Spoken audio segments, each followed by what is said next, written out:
Hi అండి, hello, welcome to another blog.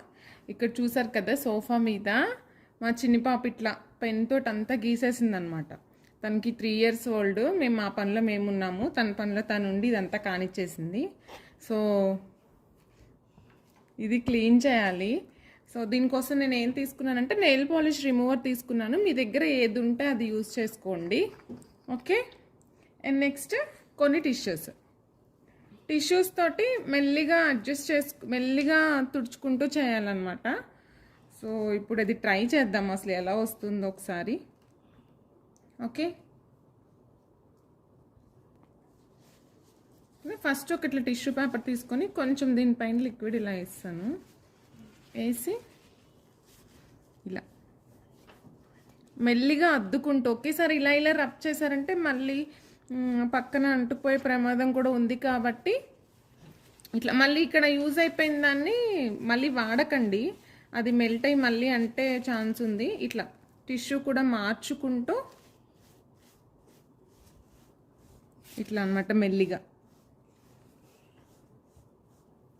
Okay. కొంచెం కష్టమే, బట్ ఇక తప్పదు కదా అలా వదిలేయలేక.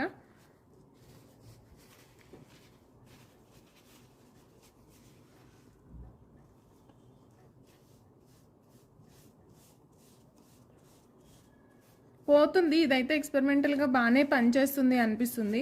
ఎందుకంటే మిగిలిన ఏదైనా సరే మనము చేయలేమన్నమాట. అంటే ఇది తీసి వాష్ చేసేది కాదు, ఏ వాషింగ్ మిషన్లోనే పెట్టేది, సబ్ పెట్టేది కాదు. కాబట్టి ఇది ఒక్కటే మనకి సులువైన మార్గము. సో ఇలా ట్రై చేయండి. ఈ టిష్యూ తీసేస్తున్నాను, ఇంకొకటి తీసుకుంటున్నాను.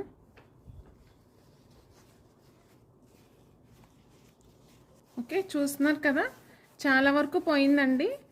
ఇట్లా చేస్తే పోతుంది ఆల్మోస్ట్. ఫస్ట్ భయపడ్డాను అసలు ఇది ఎలా అని. సో ఇప్పుడు చాలా హ్యాపీగా ఉందన్నమాట. చూసారు కదా ఇట్లాంటి సోఫా ఎట్లా మారిపోయిందో అలా చేయడం వల్ల. సో వెంటనే కంగారు పడిపోయాను, మెల్లిగా తేరుకొని ఈ ట్రిప్ అప్లై చేస్తున్నాను అనమాట. చూస్తున్నారు కదా, చాలా వరకు పోయిందండి.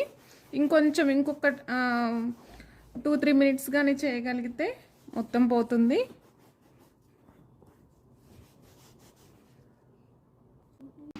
ఓకే, ఫైనల్గా చూసారు కదా, ఆల్మోస్ట్ పోయిందండి 95%. కొంచెం లైట్గా అట్లా బ్లూయిష్ అనిపిస్తుంది, బట్ ఓకే. అది మాత్రం ఉంటుంది కదా, అది మనం ఇంకొకసారి కొంచెం సేపటి తర్వాత ఒక్కసారి తుడుచుకోగలిగితే బాగుంటుంది, ఓకే. మీకు కానీ వీడియో నచ్చినట్లయితే ఖచ్చితంగా లైక్ చేయండి, అలాగే సబ్స్క్రైబ్ చేసుకోండి, షేర్ చేయండి. Thank you.